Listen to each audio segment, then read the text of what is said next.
అస్సలం వాలేకుమ్. ఈరోజు lunch box కోసం సింపుల్, హెల్దీ మరియు ఎంతో ఫ్లేవర్ఫుల్గా ఉండే కొత్తిమీర రైస్ ఎలా చేయాలో చూద్దాం రండి.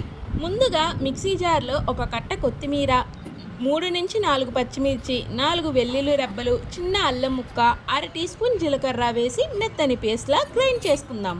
ఇప్పుడు ప్యాన్లో నూనె వేసి వేడయ్యాక ఆవాలు, మినపప్పు, శనగపప్పు, ఎండుమిర్చి, జీడిపప్పు, కరివేపాకు, చిటికెడు ఇంగువ వేసి బాగా వేయించుకోవాలి. తర్వాత ఒక సన్నగా తరిగిన ఉల్లిపాయ వేసి మెత్తబడే వరకు వేయించాలి. ఇప్పుడు అరకప్పు క్యారెట్ తురుము వేసి 2 నిమిషాలు సాఫ్ట్ అయ్యే వరకు వేయించాలి. ఇప్పుడు రుచికి సరిపడే ఉప్పు వేసి క్యారెట్లో నుంచి పచ్చివాసన పోయేంత వరకు వేయించుకుందాం. ఇప్పుడు గ్రైండ్ చేసి పెట్టుకున్న కొత్తిమీర పేస్ట్, చిటికెడు పసుపు వేసి పచ్చివాసన పూర్తిగా పోయే వరకు వేయించాలి. ఆ తర్వాత కొద్దిగా చింతపండు రసం వేసి నూనె పైకి వచ్చే వరకు ఉడికించాలి. చివరిగా చల్లారిన అన్నం వేసి మెల్లగా కలిపితే సువాసనలతో నిండిన కమ్మని కొత్తిమీర రైస్ రెడీ.